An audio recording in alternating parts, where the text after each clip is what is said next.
Hola, ¿qué tal a todos? Bienvenidos a este pequeñísimo recorrido por lo que resta del arte contemporáneo eh, y para, sobre todo, recoger un poquito la visión antropológica y los grandes retos que plantea para nosotros, obviamente, en la actualidad. Y para eso tendremos que hacer un recorrido, continuación del que ya hemos hecho, como dije, por eso, algunas de las corrientes, algunas de las posturas y propuestas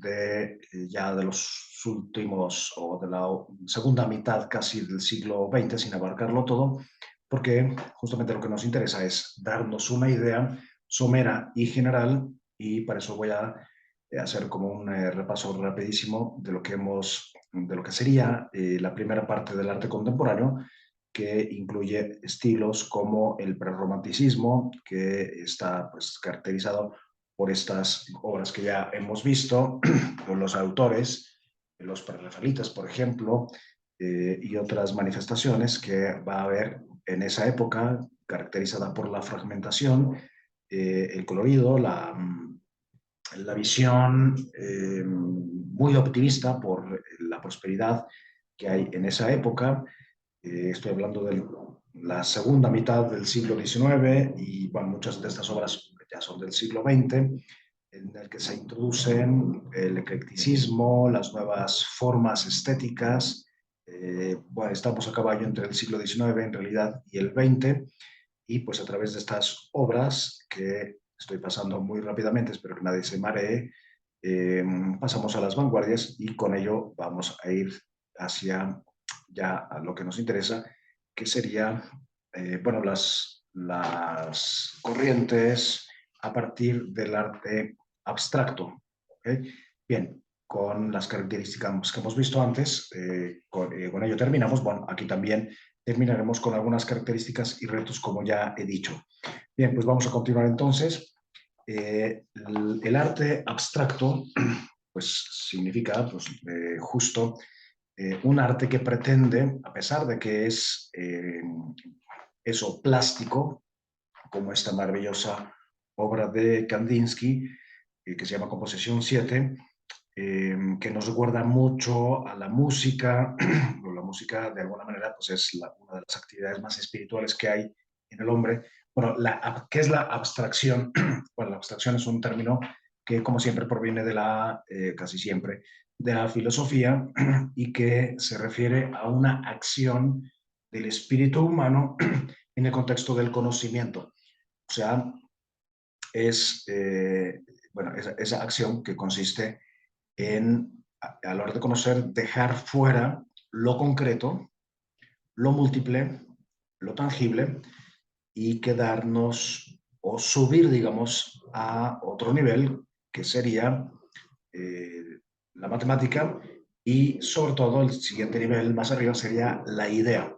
Eh, y bueno, Kandinsky, en una obra que es bastante famosa, de lo espiritual en el arte, justamente lo que quiere proponer es que pues, el arte, al ser abstracto, por tanto, tiene que ser espiritual. Y esto pues, nos lleva a vivir, por ejemplo, desde el espíritu. Chagall también es otro de los grandes autores de origen lituano-bielorruso, que prácticamente toda su vida irá huyendo de las persecuciones, tanto de los regímenes totalitaristas soviético como del nazista. Él es judío y a pesar de ser judío va a pintar muchas escenas,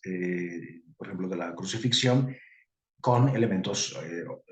como se puede ver aquí, también del mundo judaico. Y pues es otro autor que a pesar de haber llevado una vida tan dura, se le muere la esposa relativamente joven,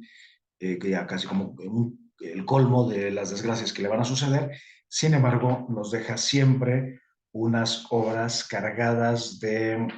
una esperanza, por ejemplo, en la resurrección, con un cierto dadaísmo, y pues con los colores y una presencia absolutamente inigualable de las formas, como este que tenemos aquí, y bueno, algunas de sus grandes obras son justamente en las que aparece con su esposa cuando muere, pues sobrevolando o tratando de alcanzarla, porque verdaderamente pues, es un ejemplo de amor en el matrimonio, de apuesta, entre otras muchas cualidades que tiene ya como persona, de apuesta por una sexualidad con sentido encaminada hacia el amor, y el amor eh, durable con, pues a través del matrimonio y de la familia. Vean, por ejemplo, aquí el paño de castidad, que es esa túnica que tiene, pues no es otra cosa que el tarit, o sea, el manto sagrado de la oración.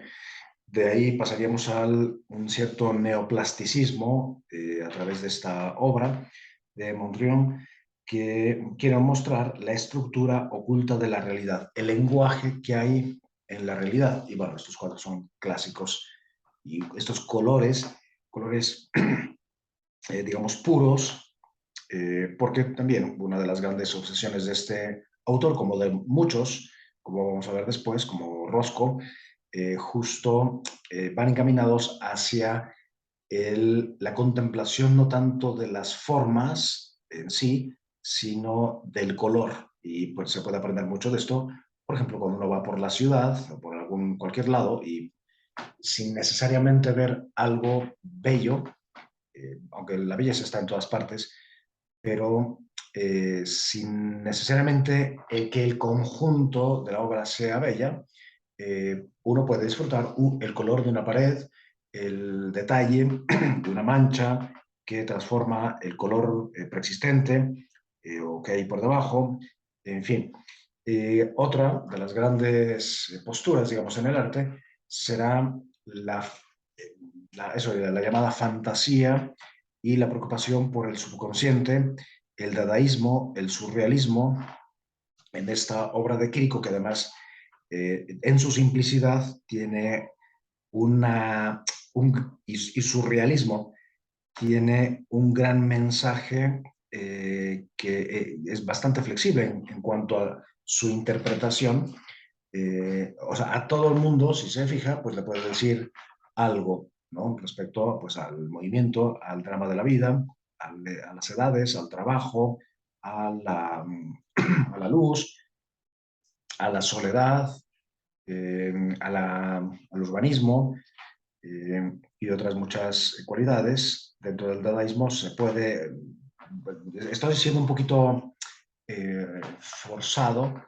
no necesariamente las obras y las corrientes o las posturas son exactamente así bien definidas. De Duchamp, pues vamos a tener esta Fontaine de 1917, que tiene ahí pues un escrito, señor Mott, y bueno, pues obviamente va a ser muy polémica, pero se puede rescatar que eh, eso, una de las preocupaciones propias ya desde el siglo, de fines del siglo XIX, y es con el crecimiento de las ciudades, de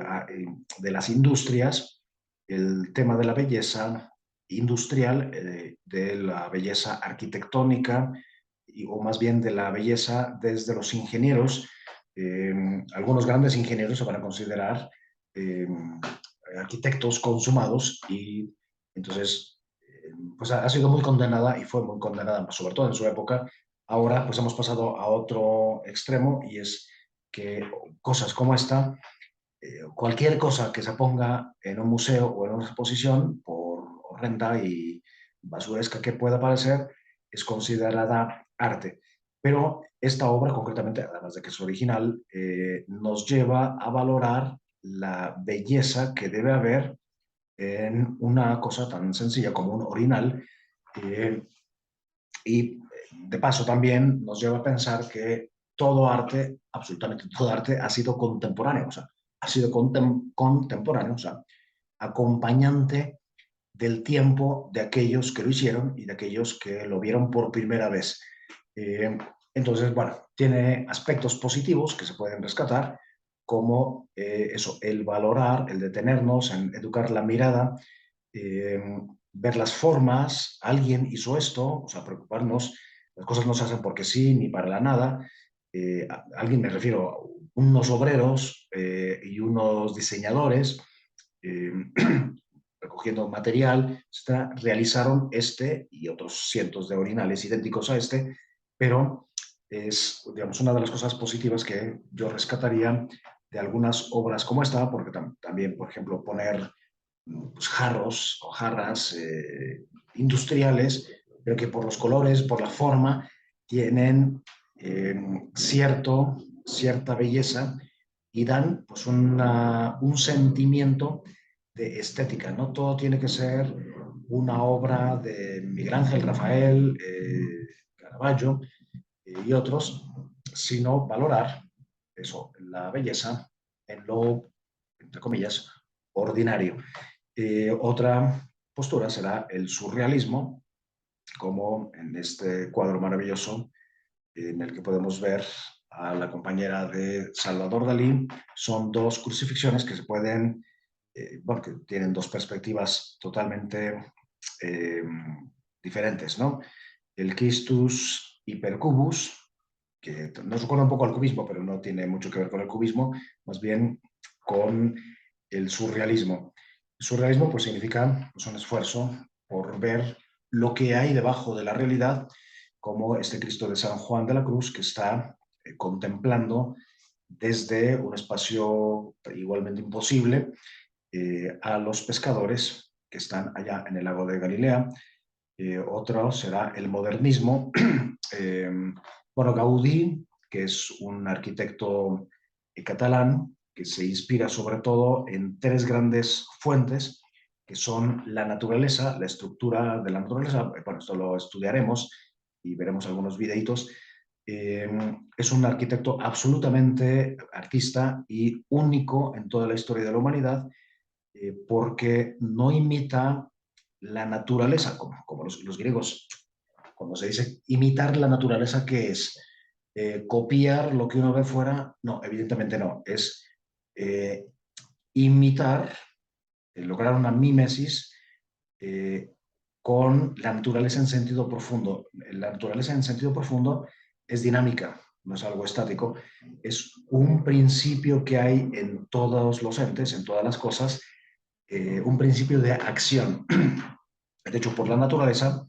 llegas a la esencia de la cosa. Por ejemplo, si yo veo un ser que está escribiendo nostálgicamente con alguna lágrima en los ojos, entonces pues trato de bajar a su naturaleza, o sea, qué es lo que le nace a ese ser y pues descubro que pues es una presencia de naturaleza racional, porque solamente los seres racionales les nace, porque ese es el significado de naturaleza. Bueno, pues ese es uno de los grandes, digo eso, se podrían decir muchísimas cosas sobre la naturaleza, porque se ha entendido muy mal, se ha deformado mucho en el lenguaje o en la comprensión, pero bueno, basta para lo que nos interesa. La segunda gran fuente de inspiración es la liturgia y la tercera, bueno, con todo lo que eso significa, y la tercera, la Biblia. Y bueno, en algunas obras estará más presente la naturaleza, en otras más la Biblia. Veremos una de sus, bueno, la obra por excelencia de él, a la que le dedicó 40 años, que será la iglesia o basílica de la Sagrada Familia, a la que iremos virtualmente a visitar y para disfrutar y sobre todo eh, pues permearnos de la riqueza genial que hay ahí. Algunos, bueno, dos grandes arquitectos, Oteiza y Oñati, van a trabajar en el santuario, una especie de renovación del santuario en Vizcaya, creo que está, o bueno, en el País Vasco en tal caso. Eh, el santuario de Nuestra Señora de Aranzazú. Aranzazú significa algo así, igual lo digo mal, pero algo así como entre espinos. Y pues es una imagen que se apareció justamente entre unos espinos característicos de esa zona de las Vascongadas. Y bueno, van a trabajar estos artistas ahí y con este estilo un poco primitivista, algunos lo llaman feísmo, y que tiene pues influencias claramente de otras culturas, como la cultura azteca. Se ve, bueno, uno de estos arquitectos estuvo viviendo mucho tiempo en México y se quedó, digamos, pasmado con la potencia comunicativa que tienen, por ejemplo, las formas, no solamente las pirámides, aunque también los templos, los vestigios aztecas y otros. Bueno, y los aztecas, digamos, no son los más refinados precisamente, pero sí esa fuerza, digamos, es mucho más dedicada en culturas como la maya, la totonaca, pero de esa impresión que tiene, pues la va a reflejar de alguna manera allá con piedra local, por tanto, pues tiene un cierto encanto y un llamado a la reflexión, a la devoción, a la construcción, a valorar el lugar en el que uno vive. En fin, de Le Corbusier ya habíamos visto algunas de sus obras, pero bueno, son artistas y arquitectos en este caso, que van a pertenecer a este estilo modernista,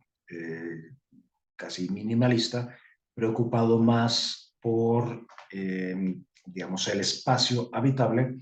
que por los simples adornos. Bueno, obviamente es una postura y es una visión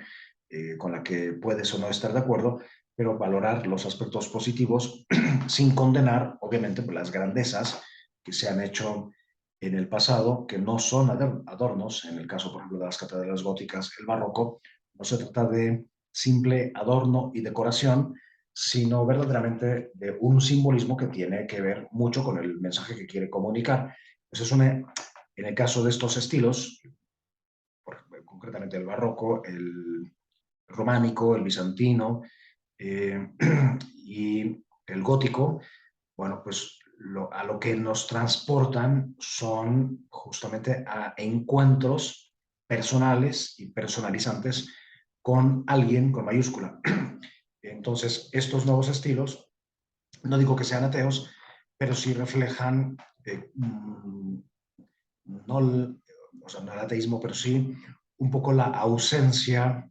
de un espíritu trascendental. Entonces, por eso en parte se concentran, y otras muchas razones, por ejemplo, la economía, la simplicidad, lo caro que se vuelven los espacios y otras muchos componentes. Pero bueno, es un estilo que no deja de ser cautivador, como este primero,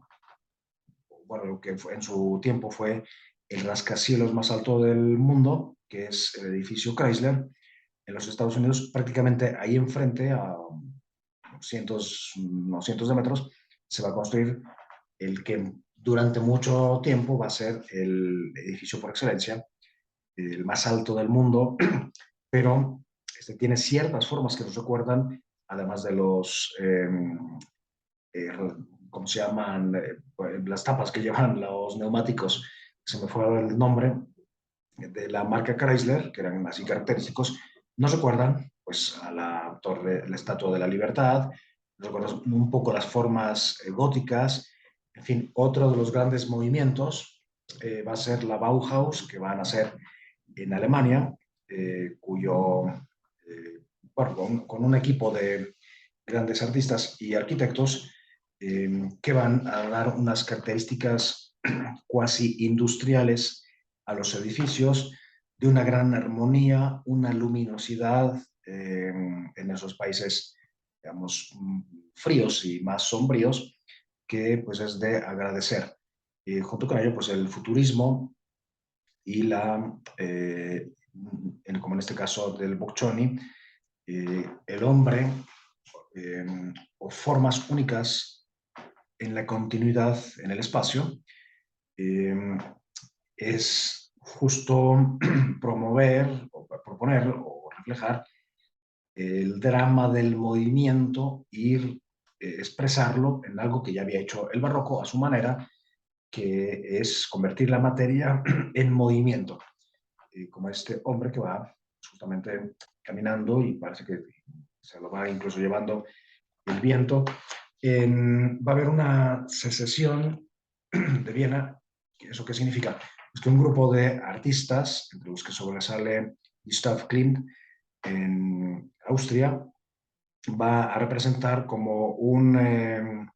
movimiento de rebeldía contra la imposición de ciertos cánones en los que se abandona totalmente, digamos, el adorno, el espíritu místico. Y bueno, característico de él son estos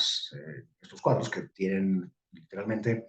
placas de metal, en muchos casos es de oro, y pues una gran gracilidad, va a pintar a muchas mujeres eh, con esas telas, con una cierta cuadrícula, con bueno, ciertas formas que nos recuerdan en los vestidos africanos. Y bueno, su conversión al dorado, bueno, además de que su padre era orfebre, va a ser una visita que hizo a la capital por excelencia del mosaico, que es Ravenna. Ahí se va a quedar, bueno, entusiasmado, hipnotizado y arrebatado, prácticamente arrobado por la maravilla del mosaico, que de alguna manera te transporta a la eternidad sin salir de la tierra. Y bueno, va a pintar muchos cuadros también de parejas, de familias, que parecen jardines plantados o personas plantadas en un jardín llamadas a la fecundidad y a retoñar. Muy bien, junto con ello, pues, bueno, la famosa Escuela de París o la Exposición de París, que va a representar un, una revolución entre, bueno, en esta época uno de los grandes escultores, perdón que regrese, va a ser Rodin, que, bueno, pues inspirado en los grandes escultores como Miguel Ángel y otros, va a dar un dramatismo enorme a sus obras. Y bueno, tiene otras muchas características que ya veremos en un videito, pero eh, porque merece ser estudiado. Pero sus composiciones, o sea, no son esculturas para ser expuestas así aisladas como esta que terminó en esta plaza, eh, que obviamente se trata de Le Penseur, pero más bien son piezas, o sea, cada escultura que conocemos aisladamente, en realidad son piezas de una gran composición. En este caso, el pensador, pues representa un personaje que aparece en muchas obras, no solamente de Rodin, sino de la literatura, de la pintura, de la escultura misma, y es un personaje transhistórico que invita al espectador, o a veces conmina al espectador, a reflexionar sobre qué está haciendo con su vida. O sea, aquí parece que está concentrado en sí mismo, pero en realidad está mirando al espectador. Y bueno, esta escultura concretamente o en principio está pensada para estar colocada en la parte superior de lo que es la puerta del infierno. O sea, es un hombre que al ver desde la puerta todo lo que puede ser Dante, todo lo que está sucediendo allá dentro en los 9 círculos del infierno, se voltea hacia ti y te cuestiona sobre la vida. Encima de él hay, digamos, otro marco con sus jambas y su dintel y las tres sombras, que son tres personajes perturbadores y angustiantes que amagan ser la Trinidad. Y bueno, es muy interesante. El, y deja mucho. Otra de las grandes, digamos, escuelas o fenómenos artísticos del siglo XX que va a pesar mucho será y va a influir mucho en España, en Italia, en otros lugares, será el muralismo mexicano, bueno, algunas de sus obras están o van a estar relacionadas con las ideologías de turno, y pues se va a parecer a algunos autores. Bueno, no toda la obra de los muralistas, porque es un fenómeno muy complejo, pero algunos de ellos harán obras para las grandes ideologías, como más el marxismo que el capitalismo. Bueno, Ribeira, Rivera, que lo vimos antes, Siqueiros, que va a plasmar en este Poliforum unas obras características suyas, y Orozco, que quizás es el más dramático, el más auténtico, el que más en serio se toma la vocación del artista como crítico de la sociedad, como filósofo, y bueno, en esta famosísima imagen que se encuentra en el techo del cubo del Hospicio Cabañas en Guadalajara, bueno, pues va a representar simbólicamente, que es bastante rico en símbolos, toda una crítica hacia las ideologías de diversos colores. Un poco en esta línea está el arte justamente de las ideologías. Arno Becker, que será prácticamente el llamado artista de, de Hitler, bueno, pues se trata de un arte al servicio de la ideología. Se va a dar también en la Unión Soviética la imposición de un arte, y bueno, por eso entre los artistas va a haber muchos disidentes que van a terminar huyendo, bueno, como el mismo Marc Chagall y otros muchos, bueno, además de pensadores, filósofos, científicos, eh, y además en el caso de Alemania, pues algunos o muchos intelectuales eran judíos, eh, y católicos van a ser perseguidos, como el mismo Thomas Mann, que va a terminar, bueno, le van a retirar el pasaporte porque no quieren plegarse a un arte obediente. Un arte obediente significa al servicio de la ideología que ya conocemos, con el Holocausto y todos los estragos que provocó prácticamente en toda Europa. Bueno, de él tenemos algunas obras. Bueno, este es lo que vemos al fondo, no necesariamente es de Arno Becker, pero sí pertenece a esa época. Es un estrado gigante y teatral, donde Hitler daba sus discursos y donde se celebraban ceremonias literalmente religiosas de adoración al partido y a los dioses impuestos por el partido, que no tenían absolutamente nada que envidiar, pues, a las grandes manifestaciones gigantescas de Roma. Un poco en Italia, en el tiempo de Mussolini, se van a dar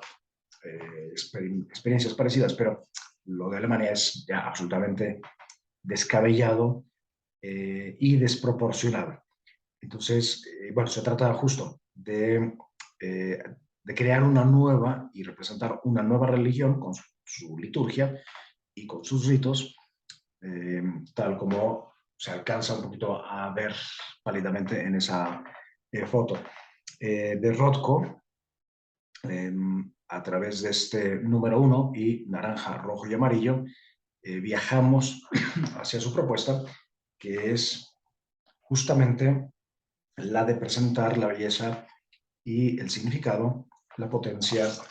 y todo lo que tiene que ver con el color